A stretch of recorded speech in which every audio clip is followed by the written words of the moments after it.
5 étapes simples pour surmonter une crise d'angoisse.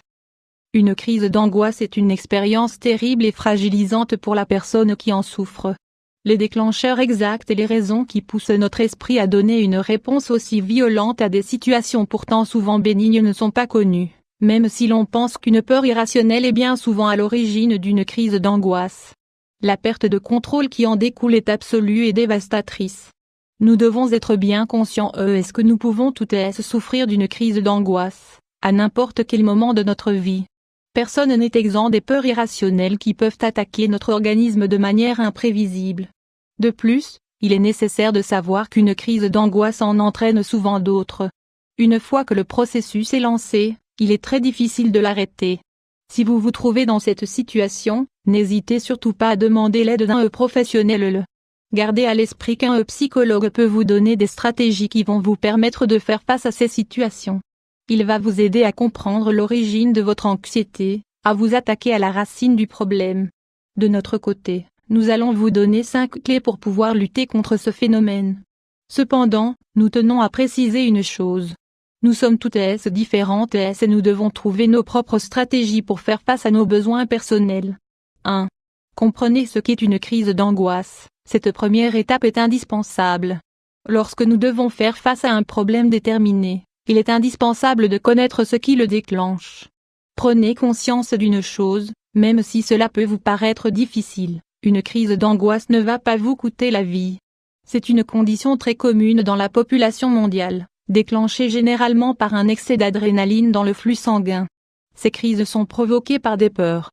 Des peurs qui sont irrationnelles, dont nous ne connaissons que rarement l'origine et qui sont très difficiles à contrôler.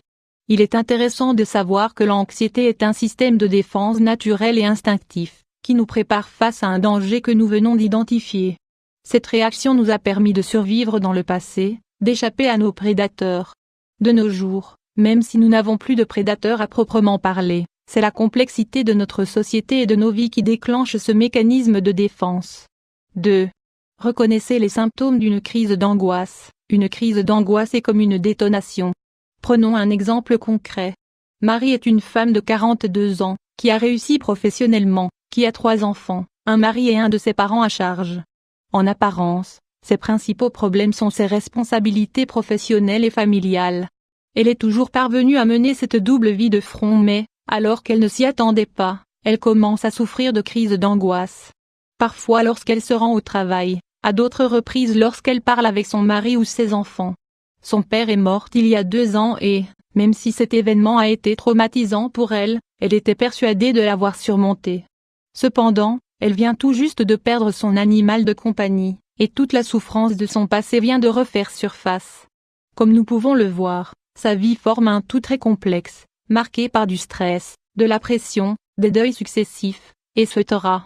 Les crises de Marie sont de plus en plus rapprochées, mais son médecin lui a appris à reconnaître les premiers symptômes de leur manifestation, pour pouvoir réagir à temps. De la tachycardie, des pensées négatives, la sensation que son cœur va s'arrêter, des difficultés à respirer, des maux de ventre, des vertiges, une sudation excessive. 3. Respirer. Le contrôle de la respiration est très important pour contrôler et pour stopper une crise d'angoisse. Nous ne devons pas oublier que cette réponse de notre esprit face à la perception d'un danger est avant tout physique et organique. Voilà pourquoi nous devons essayer de réguler notre respiration pour contrôler l'emballement de notre rythme cardiaque.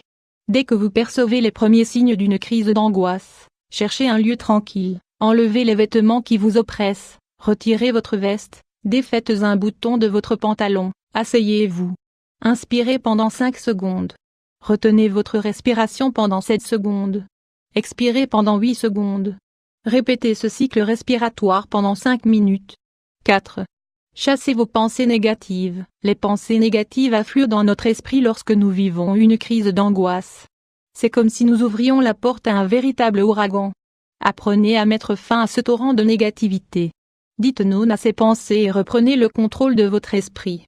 Avoir recours à des procédés de visualisation peut grandement vous aider. Les pensées négatives sont comme des bougies allumées. Inspirez profondément et soufflez pour les éteindre, une par une, sans en oublier. De cette manière, vous poursuivez l'exercice de respiration dont nous vous parlions plus haut, mais en y ajoutant la visualisation de vos démons intérieurs, ce qui va vous permettre de reprendre le contrôle de votre esprit. 5. Utilisez des phrases apaisantes. Nous devrions toutes savoir nos propres phrases, mais pour commencer, vous pouvez utiliser la liste ci-dessous dès que vous sentez que vous perdez totalement le contrôle de votre esprit lors d'une crise d'angoisse. Tout va bien, je vais me calmer, mon esprit est en équilibre. Tout est fini, je suis sain et sauf, rien ne peut me faire du mal. Arrête-toi, reprends le contrôle, calme-toi immédiatement et reprends les rênes. Rien ne va m'arriver, je dois simplement respirer et avoir confiance en moi. Les stratégies que nous venons de vous donner sont très basiques, mais elles sont fondamentales. Une fois que vous les maîtrisez bien, n'hésitez pas à développer les vôtres, en accord avec votre personnalité et vos besoins. Elles vous seront d'une grande aide.